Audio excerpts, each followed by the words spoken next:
పడి మెట్ల పైకెక్కి గుడికే భక్తులకు ఎదురొచ్చే బంగారు స్వామి ఇరుముడులు స్పృశించి శుభమనుచు దీవించి జనకుండముల చేరే జగమేలు స్వామి తన భక్తులను నిల్చు తప్పులకు తడబడి ఒక పక్క ఉనికెనా ఓంకారమూర్తి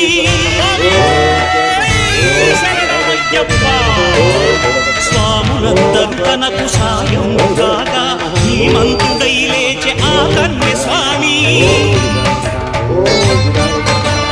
పట్టబంధము వీడి భక్తతతికై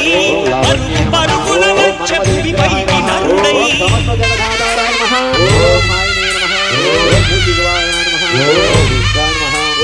అయ్యప్ప దేవాయ నమః